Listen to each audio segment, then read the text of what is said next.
Listen, you know the drill. Every series is a sweep. Outside of two so far this season, so we should just go ahead and congratulate the Cleveland Guardians on a 4-game sweep of the Toronto Blue Jays, because that's what happens. That's what occurs. We got the game. We have roster moves. We have a lot of talk of Jose Ramirez, and of course, it's not a Cleveland Guardians podcast if there is not something that Stephen Kwan did to make it all stand out. All on today's episode of Locked On Guardians.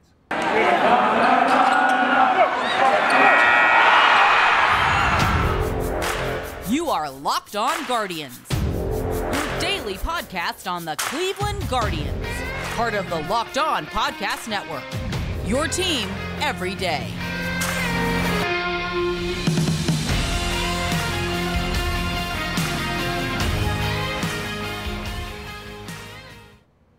Well, hello, everyone, and welcome to Locked On Guardians. I'm your host, Jeff Ellis. I want to thank you for making Locked On Guardians your first listen today and every day, wherever it is that you get podcasts. Let me adjust my camera angle maybe a little bit here.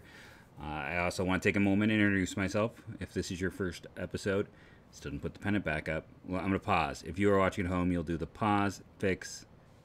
It's back. If you're watching on the YouTubes, you get to see cats and babies and quick changes, as well as some board games, map of the game, the stadiums I've been to, and more. As I said, I'm Jeff Ellis. I used to be the lead draft and prospect analyst at Scout 24/7. Neither of those exist in terms of baseball anymore. Now I am all of Locked On. Before that, I was all over the Cleveland blogosphere, mostly known, again, for draft content.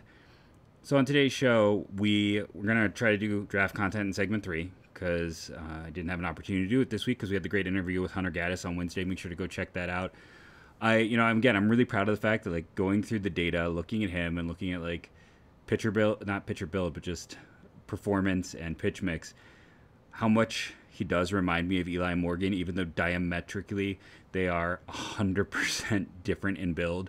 You won't find two pitchers that are more different, but having that, like, fastball change combo that is just a brutal difference, the high strikeout rates, low walk rates, a little bit higher on the fly ball home run rate, but we talked about why that is not a big deal, and I actually asked Hunter about that on the show, so you can go there and listen and see about all my crackpot theories that I bring up, if they are true or not. Before we get into it, something that definitely set the Locked On water cooler all a flustery today. I don't know if you missed it or not, but Katie Nolan, who does, she's one of the big people in sport when it comes to journalism. You know what this is to a degree. She talked about that how she prepares for games is she listens to Locked On all week.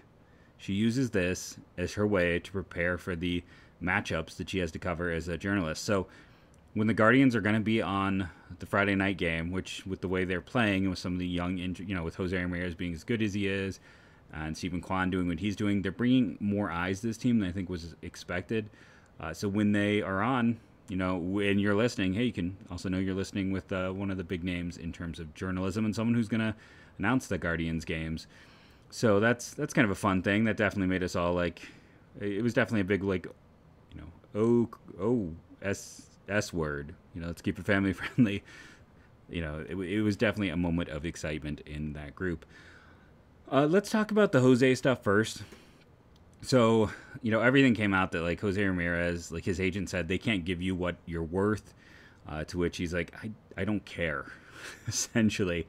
It's kind of interesting because, listen, LeBron brought a championship to Cleveland. LeBron is fantastic. This isn't necessarily, I don't take this as an attack on him. But, when he came back that second time and he was in the Apatow film where he was in love with Cleveland, it's like, that's all well and good, but let's be honest.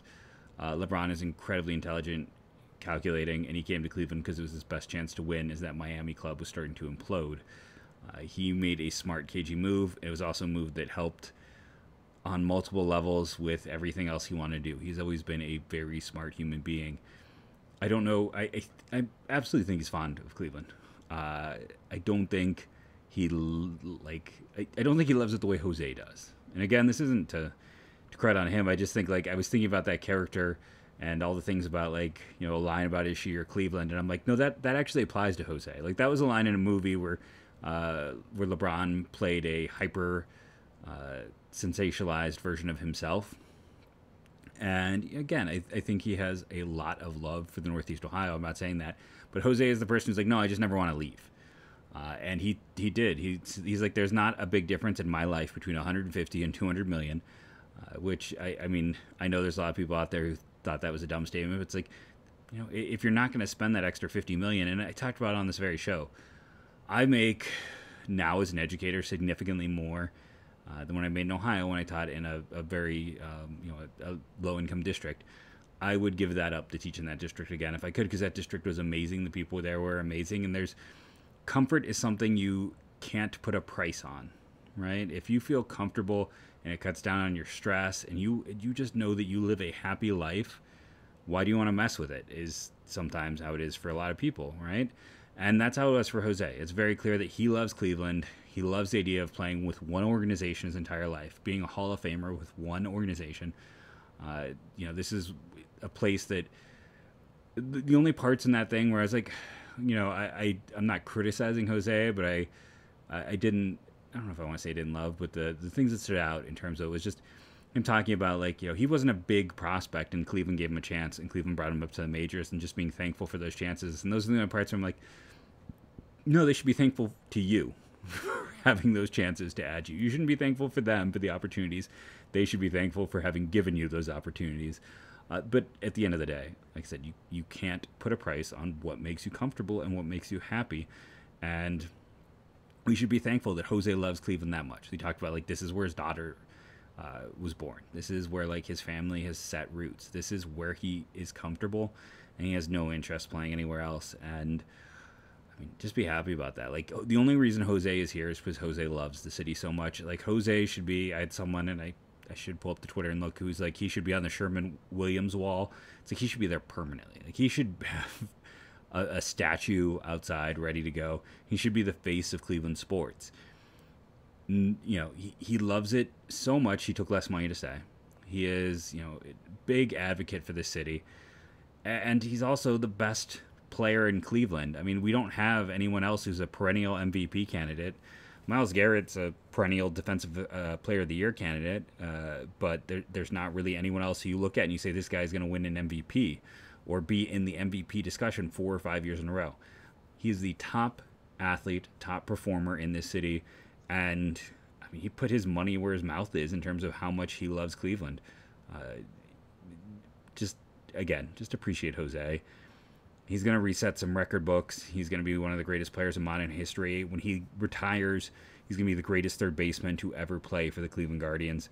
And again, we should just be so thankful that and appreciate a player who loves Cleveland. I mean, if you're a Cleveland fan, I've lived in 4 different states, and people always crap on Cleveland. It's just a way of it. Unless they've been here, a lot of people who actually come to Cleveland are like, oh, hey, it's actually pretty nice. I always talk about the fact it's got world-class museums. It's got a lot of... Cleveland's so much nice, and it's always the thing. Like, this is my stand moment for the city where it's like, the only people who crap on Cleveland are people who have never been there or have been there once and, like, didn't go check out all the culture that's in this city. It's a pretty awesome place. Like I said, I was just up there for a wedding. Talked about that a few weeks ago, and it just, there's a lot of nice areas. There's a lot of nice parts, especially around the museums and Case, where they've, like, really done their best to kind of clean up and put a best face forward. It's a wonderful city. Jose sees that, and thanks to that, Jose's staying for a very long time. Like I said, I thought the article was interesting. It brought up some new vitriol from fan bases who really wanted their teams to acquire Jose. We know the Padres were close. It turned out that the Marlins contacted the Guardians but didn't get anywhere. That's not a huge surprise. I couldn't see the Marlins really paying the cost there. I think it would have been, if he hadn't signed the Padres, are where he would have likely ended up. Let's take a break here. We'll come back and talk about today's game. And we'll talk about Logan Allen and Bobby Bradley and what's going on with those players designated for assignment. And our first sponsor is my favorite. And you know that means it's BuiltBar.com. It is the sponsor that I buy from. Right now they have their new granola bars, and you can get a mix box, which is likely what I would do, honestly. The coconut you can get, but they're sold out of the white chocolate raspberry and the chocolate peanut butter. I'm probably going to put an order in tonight or tomorrow on the mix box, and what I'll do, I'm going to sit here and do it on the show. I'm going to log into my account. I'm going to put a mixed box order in. As much as I have loved the yellow chirps, which are essentially a mini peep, it's always good. And this is what I'd say. I think the best thing about Built Bar is to have be able to mix them in and out, change up what you're getting. But yeah, I'm very curious to check out these new granola bars, and I'm gonna go with the mixed one because again, I always think mixed is the best. It's the way to go. So I'm gonna put an order right now. I'm gonna use the promo code LOCK15. I'm gonna get the mixed box so I can let you know what I think about their new granola flavors over at BuiltBar.com. So order is in now after I paused it over at BuiltBar.com. Use the promo code, save $5 off. Build up my Built points. You get, if you keep ordering, you get those Built bucks. I took another $5 off, and then I'm getting 12 bars for $20. That is not a bad overall price, especially when you consider this is a high quality product. Go to BuiltBar.com today. Use the promo code LOCKED15, and you too can try the best tasting protein bars I have ever had. Let's also talk about our good friends over at Blue Nile. This is your last opportunity, people. This is the last show before Mother's Day. You want to jump on this now. You want to get something for mom, something she's going to remember. Or if you're like me, maybe it's not just mom. You're looking at something as the joint gift with your kids for your wife. There's a lot of things to get when it comes to Mother's Day. And what better, who doesn't like jewelry? Go to BlueNile.com today. And this Mother's Day, give mom something she'll treasure forever with fine jewelry from BlueNile.com and Locked On Sports. Listeners get they get $50 off $500. Apparently, I can't read numbers. This podcast exclusive is only good through Mother's Day. Use code Locked On. That's code Locked On. Plus, every order is insured, ships free, and arrives in discreet packaging that won't give away what's inside. You want to keep that surprise. Shop stress-free and find your forever piece. Go to BlueNile.com today. So let's talk about this game. Speaking of gems, see what I did there? So, it starts off, I get the alert on my phone that Stephen Kwan hit his first Major League home run. He had a 2-run shot early in this one. He has cooled down to the point where he's only hitting .328 with a .907 OPS. The Score app is the one I use. I feel like every 6 months I get annoyed at whatever app is I'm getting score updates on, either between them like taking too much in the background or not giving me all the updates on stuff. But the Score also did a Rookie of the Year piece recently. They had Kwan third on that list, which I thought was interesting because of him being limited. I'm like, limited? Yeah, he's maybe isn't going to be a 20 home run guy, but he's highly effective with what he is, and he's been a plus defender as well. So that's just a moment there to me like, hey... and then the other thing that stood out, honestly, as I joined kind of the game mid to late overall, was Franmil. After yesterday's game, where it's like, hope against hope, maybe he's starting to come out of this slump. He goes 3 for 4 today. He has there was an opportunity late, and he did get a strikeout when the one time he did not reach a base, but still, he went 3 for 4. That's what you want to see. That's 2 strong games in a row for him. That's awesome. Going up and down the lineup, Andres Gimenez continues to stay hot. I think he got the highest batting average on the... He does. He has the highest batting average on the team right now. 344, 895 OPS. He had a double with one of those hits. They didn't have a lot of walks, just 2 overall. So who reached base twice in this one? Well, Kwan, and then Reyes and Jimenez. And I believe that's it in terms of who reached base multiple times. It's a pesky lineup. Here's the thing. Like, honestly, I joined late, which meant that I jumped in about the 4th, and I watched from the 4th to the 9th. I'll go back and rewatch the earlier innings after I record this evening. I kind of like to throw those on while I do some editing and write things up for the podcast. But and one of the reasons is that I go back and do that. I end up watching like the later innings twice, is because this is a fun team to watch right now. This is a fun lineup. Is it perfect? No. I'd love to see Owen Miller in that lineup. I don't love Rosario at shortstop over Jimenez. There's things I don't love. But man, if Franmil can get back to where he was, with some of the steps these younger players have taken, yeah, Straw has cooled off. Straw is closer to what he's probably going to be, which is about league average to slightly below. Kwan is going to cool off a little more at some point, but he's still playing well. You look at Ramirez, you look at Naylor, who, I was questionable if he was going to be part of this team going forward. I'm not going to say that I've taken it all off the table. It's early in the season, but it's very positive in his return. If you add Franmil to that, you look at what Gimenez is doing. I mean, even Richie Palacios, he goes 1 for 4, but it was a nice taking the ball the other way. He tried for a bunt hit, taking what the team gave him before he took it the other way. There's a lot of really nice pieces. And then at some point, like Nolan Jones, right? He's going to get an opportunity on this team. There's that next young wave that is going to hit, and it's going to be interesting. Now, the one thing it's like, I mean, I've talked about, like, to me, Brian Lavastida was probably like the 9th, 10th top prospect in this system. I still believe in him a lot, but we can get into it. I put a tweet out with just in terms of like 11 names you need to know for the Rule 5 for next year. Like I started around this time, a year ago, and they ended up adding 12 players. So this team at some point needs to consolidate trade, or they need to do things like, Tobias Myers hasn't looked great, and they traded a guy in high A for him. Tampa kicked the can down the road. They do that all the time. Cleveland needs to do that. They need to figure something out, but it's fun to be in this situation. This is a fun lineup, and again, Owen Miller in would make it perfect, but where they are, it's a fun lineup. Jose Barrios is in the past, been someone that the Guardians have struggled against multiple times when he was with the Twins. So this was it was nice to see them get to him early, get him out of this game, and they just continued to push.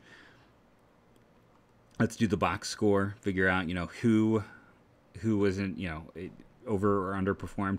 9 hits and a walk for and a hit batter, all for an intentional walk. Well, no, it wasn't intentional. It was the always famous intentional walk to Vladdy with when Sandlin was pitching.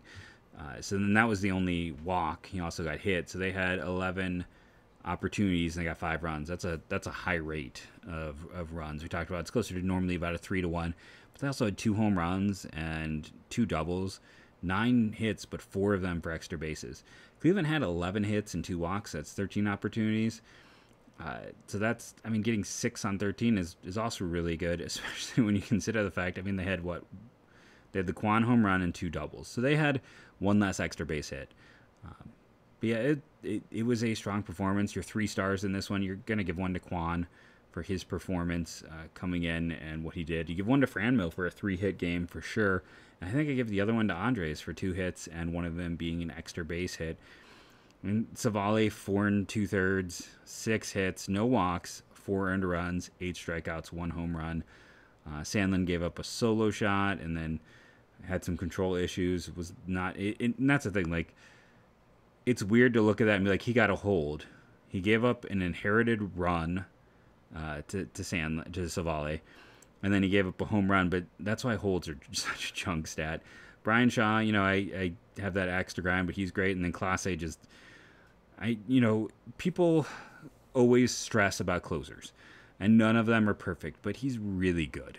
I'm just curious, anyone out there who has been, messaging me through Twitter or YouTube, it's like, are you feeling a little bit better about him? Or you kind of, I know he had a few bad games in a row, which always makes it even worse, but you have to feel comfortable with Clase. He's the best closer they've had back there in a very long time, in my opinion. Well, since Cody Allen. That's, to me, since Pete Cody Allen. That's pretty clearly the top reliever they've had. Let's take a break here. We'll come back, talk a little college baseball in the draft. We'll talk about the roster moves that we finally saw what's going to happen with. All of that coming up in a moment on the show. So, this is the nicest possible way, Bet Online, but whenever I see your ad reads, it makes me sad that I missed out on the beautiful opportunity. And I gave, everyone else out there, you missed out as well. When I was like, Stephen Kwan for Rookie of the Year, he's the ultimate dark horse, way off the ballot candidate. Like, even it, and it wasn't just me. I talked about Sarah was talking about other places that were on him as this dark horse candidate, and we all missed it. If you actually did it, let me know. I'd love to hear from you.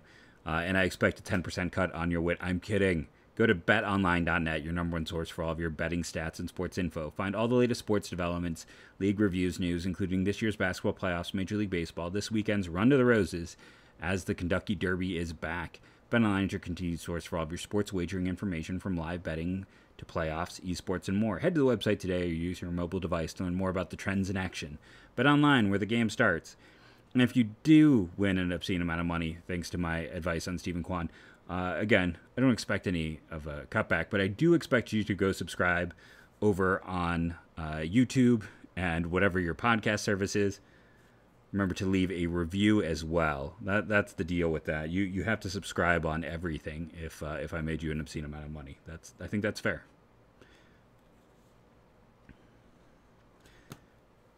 So let's talk about Bobby Bradley and Logan Allen.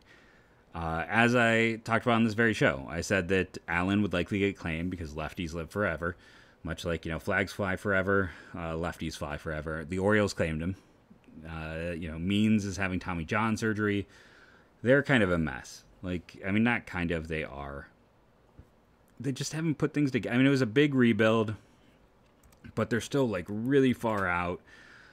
I'm very curious to see, we'll talk about it in a moment, but, the top of this draft is so prep heavy. Are they gonna do that, or are they not gonna do that with Baltimore having that first overall pick? The past 2 years, they've gone way under slot early on and taking a kind of down the board talent. But this is a team, Grayson Rodriguez is the starter, was in place before they got there. But they're starting Jordan Lyles, Tyler Wells, Bruce Zimmerman. Kyle Bradish is a nice call up. You could find a lot that I've talked about Kyle Bradish over the years, just based on the fact that this dude pitched in the worst environment for pitchers and found success. I would love. That's one of those things. When you look at what he did at New Mexico State, I've always been a little bit higher on him than the consensus. I was also thinking about Zach Lothar, who I haven't, the Xavier kid, who I believe was in their system. I'm going to check out what he is up to. But, yeah, they have a lot of kind of down the line types, but you even look at their prospects, it thins out pretty quickly for a team that has had a lot of high picks and has been really bad for a while. So it makes sense. Claim Logan Allen. They're running a lot of players out there that they got on waivers. That's just the truth of it right now. Give me 1 second. Sorry, full day of teaching, then you hop on the podcast and your voice starts to go. But yeah, Baltimore claiming him makes perfect sense for that team. Maybe they figure something out, but outside of Means, do they really have a great pitching development success story? But good for Logan Allen. Good for any player to stay in the big leagues. Bobby Bradley being first base only, they said at the time, who was going to claim him? Who was going to claim him? And he passed through waivers. That means we don't see him the rest of this year. He's off the 40-man. He's sitting there in AAA. It means, Bobby Bradley is essentially playing out the year. And then I assume that he's going to end up just, leaving as a minor league free agent to go somewhere else. But with the way the 40-man is set up and with as packed as that is, he's done. They're not going to have a spot for him. That's the end of Bobby Bradley in Cleveland. I just don't see any way, especially when you're getting down to it. It's like if you're going to add someone who's all power and big swing and miss, why wouldn't you go for Oscar Gonzalez right now, who hasn't had an opportunity, who has outperformed him, and who can play in the outfield? So Bobby Bradley, I don't want to say he's a cautionary tale, but he's definitely one of those guys that helped inform how I look at prospects and, why I'm lower on Noel than other people. It's like, I don't get too excited about high level performance in low A. I've seen too many guys. And again, you can go look at what Bobby Bradley did in low A, where he had that big, huge breakout year. And then strikeout rate is something. You have to be aware of that. That's maybe no better indicator right now of for so many players, it's going to be completely unsustainable to be an effective big league player if your strikeout percentage is over 30% in the minors. It is what it is. So let's talk a little bit. I thought it was kind of interesting right now if you go over to talk about college baseball, the walk leaders, because walks tend to translate. The top 3 guys are really interesting players in general. So you got Jace Jung, who's a draft-eligible sophomore, younger brother of Josh. Weird swing, but he's been really effective. Number 2 is Sonny DeChara, who was at Mercer? That doesn't sound right. The mascot was a dog I don't remember why I know that. But he was at a very small program previously, and he always popped up because this is a two-way guy who just dominated offensively.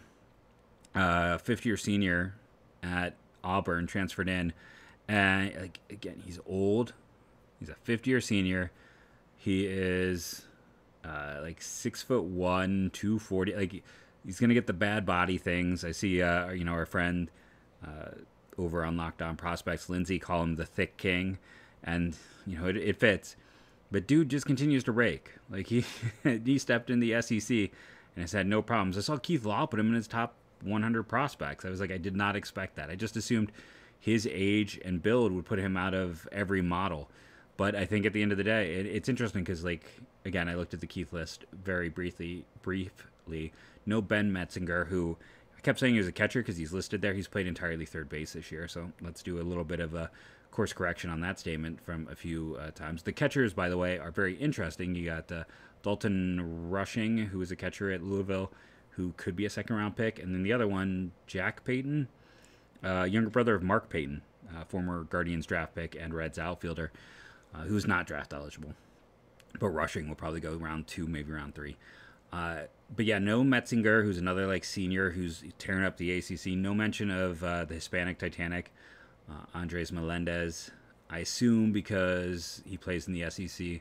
And I think, one of the big things that Keith's probably leaning into is just the SEC is just so head and shoulders above every other conference that when you go in and do that, that means something.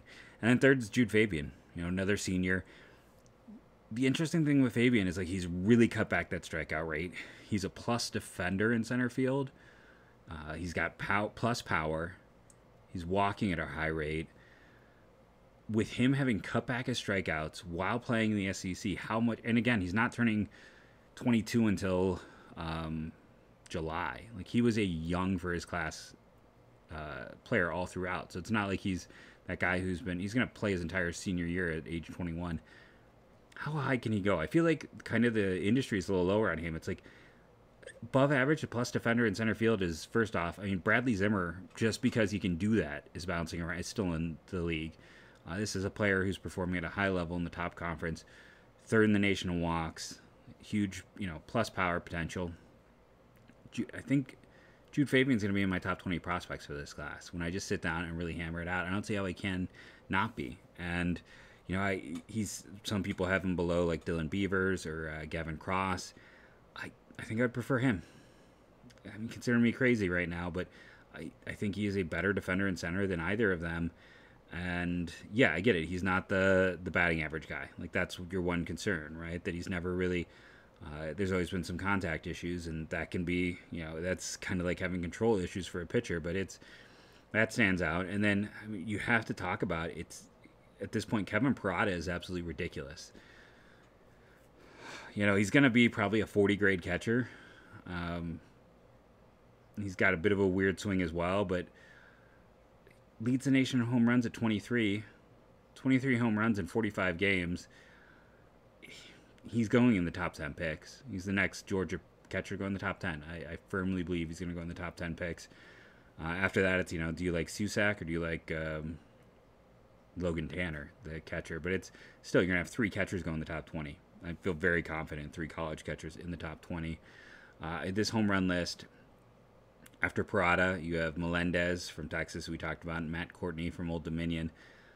Then if you're moving down, like Max Wagner is not draft eligible out of Clemson, someone to look for next year's class. Jason Hinchman, I feel like he's been around for a while at Tennessee Tech. He's always been a high-level performer, so the name stands out. You can just kind of, Tommy White is 6th, who had that great start at the beginning of the year. And then one of the stats that you just have to talk about if you're talking about the Guardians is toughest to strike out. We know this is something that they look at. Ernie Clement was the toughest player to strike out in his draft year. We know they love contact types. And the prospect here, like David Hogarth is number 1 from William and Mary, then Jacob Wilson from Grand Canyon, Danny Hosley from George Mason, Alan Roden, Creighton, then Josh Kasevich, Oregon. Draft eligible, legit shortstop, contact guy up the middle. Just saying, keep that in the back of your mind for the Guardians. That Josh Kasevich in the 3rd, 4th round, that seems like pretty good match. And another name I want to throw out there for the Guardians, currently 14th hardest to strike out in the nation, 10 strikeouts and 147 at-bats, Jackson Appel, catcher from Penn. I think they'll double dip. It's an interesting catcher class. I've talked about that many times on the show. Appel is performing really well. They haven't taken anyone from the Ivy League in a few years, but there's a time where they really mined it. And I think the value they place on smarts at the catcher position is going to make a Penn catcher all the more interesting to them. So I think that's one of those other names that really I was like, okay, I think that is a player that they might try to target at various times. In terms of our strikeout to walk ratio, that is something that this team looks at. Trey Dombrowski, it fits every box. The Monmouth lefty, yeah, he doesn't throw super hard. He's like high 80s, low 90s, but what do the Guardians do well? They find another gear. They find that secondary gear. 89 strikeouts to 6 walks in 71 innings. Pretty darn good. He dominated in the Cape. Oh, that's something else they love. I don't want to quite say like I bet the house, because maybe someone jumps him, but like Trey Dombrowski on day 2, I am very confident that is going to happen. I saw, Parker Messick. It's interesting because I wanted to read about the Florida guys because they were very low on keeps, and the knock on Parker Messick was that some people are saying he's not in shape. Well, if he's not in shape, he's pitching really well for someone who's not in shape. So maybe there's some more growth and ceiling there once he gets into a program. And we didn't talk about on the show. We have to, though. Hunter Barco is the 8th arm to go down with Tommy John surgery. I still think Cleveland could target him as kind of a slightly above slot guy later on. I don't know how much money he's going to want. The injury is going to set him back. But much like Tommy Mace, much like Jackson Leftwich, who they took a year ago, both from that Florida program, not so much with Alman because he wasn't there as long, but Leftwich and Mace were disappointing prospects who failed to add velocity at Florida, failed to develop at Florida. And that's kind of a theme. And then you look at the guys like AJ Puck. He's been a reliever for Oakland. Logan Shore was like Mr. Can't Miss. I know someone who's now like a head scout in an organization that we had chats about, and he was like, honestly, that person told me, he's like, I'd take Logan Shore in the top 15 because you know what he's going to be. That hasn't happened. Alex Faedo was like my dude. That's one of those players I was so high on.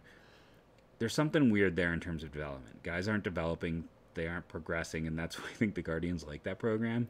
So when you look at Barco, we know the Guardians love to buy low. With his injury, the fact that he didn't find another gear still yet, that's all playing up. And then Brandon Sprout, I think, is the other Florida arm where he's not even been able to keep a spot in the rotation, where Cleveland might again be like, okay, there's something not quite there in the development. We think we can take advantage of it. I'm sure I'm at 40 minutes. No, only 33. Not too bad.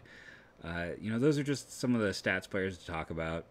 And then, honestly, more and more, I know this is, again, me going out there, probably speaking outside of school when I shouldn't, but Cooper Jerpe, a lot of people like Gabriel Hughes from Gonzaga right now is the top pitcher. Justin Campbell, Oklahoma State's really interesting.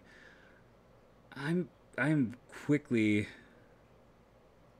tempted to say Cooper Jerpe is going to be my top college arm. It's a good program for development. He's playing well there. It's a good developmental program with a player performing at a high level who's a lefty with good stuff, build, and experience.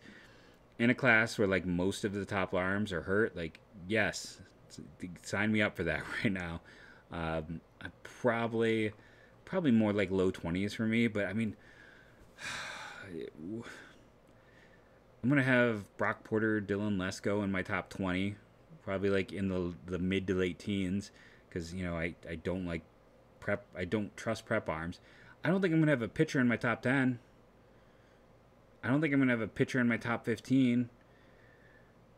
The college class with the injuries and everything else, it's might as well go bat, and that's why again I think everyone focuses on what the Guardians did a year ago, taking all of those arms. And I'm not saying they're not gonna end up with more arms than bats, but I also don't think they leaned into the depth of the draft. And I don't think they're going to overdraft necessarily just to get another arm. I think they'll see what's there, they'll value it, with their valuations and go based on data. The one thing is the prep players are that's going to be the talk. Elijah Green, Drew Jones, Cam Collier, and Jackson Holiday, right? So you got 3 sons of major leaguers in there, and Tamar Johnson. And so you got, 3 sons of big leaguers, a son of a NFL player, and then the best hit tool in the class. So, it's if you're feeling confident taking prep bat early, you almost have to.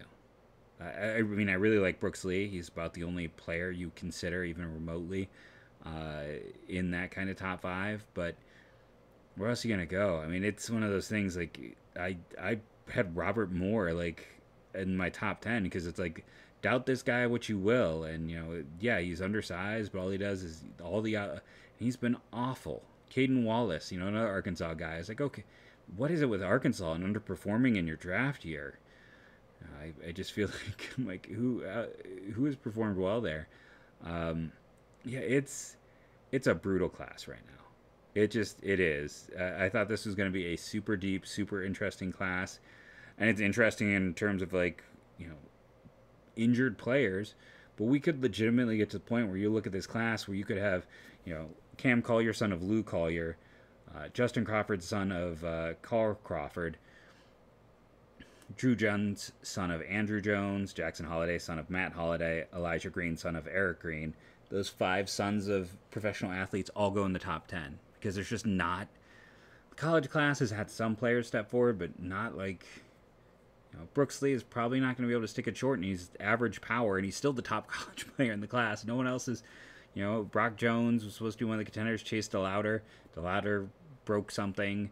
Brock Jones imploded at Stanford this year. It's no one's stepping up. This entire class has hurt or underperformed. So it's like, okay, prep talent is the way to go. It's a bad draft class. It is. It's just, like I said, if you can get one of those prep players I mentioned, or Brooks Lee, like the top 6 or so, you're in good shape. This is not a year to draft like 7 to 15. Guardians pick 16. That's the thing though. It's like, okay, so in fairness, it's like maybe Kevin Parada. It's just, how much do you value defense? Because he's not stellar at catcher defense. He's the guy who stepped up. He's the one who's performing and showing up. But you look at kind of what the list looked like before the year began. You can go find my mock over, it's linked in my Twitter profile for Jeff MLB Draft. But man, this class, I know people have been asking. I'm going to find the next time we got kind of a soft spot in the schedule, an off day in there, and I'm just going to do a quick mock because it's overdone, it's overdue. I've spent so much time through the years researching the data. I can access it pretty quickly in my own mind about tendencies, so we will talk more draft. Let me know, do you want more or less draft on the show? I went extra long today because I'm giving you some of that draft content. People have been asking me for it. I'm sure I will connect with Lindsay and we'll start talking as well, but I've been Jeff Ellis. This has been the Locked On Guardians podcast for this week. Remember to rate and review, download daily. It helps. Subscribe on the YouTube. Let's see what our YouTube subscriber count is. We need to get to 1,000 to be able to monetize the stream, which would be utterly amazing for me. We are currently, let's see. I want to thank Paulo and William, new commenters, and Jess Marsh, who's a new subscriber. That's it sounds like I'm losing the thing in the background. We're at 179. So let's keep pushing. Thank you all who have subscribed and who download. I can see it hanging in the background. I got to get better tape, huh? I've been Jeff Ellis. This is the Locked On Guardians podcast this week. Thank you all again for listening and allowed me to have some fun. This was not a super late show, so I didn't get slap happy. Let me know what you think about those ones. The dual twice, no, only 1 a.m. show this week. And man, terrible ending here. Again, thank you all for listening. I do really mean that from the bottom of my heart. And as I end every episode now, go Guardians, go.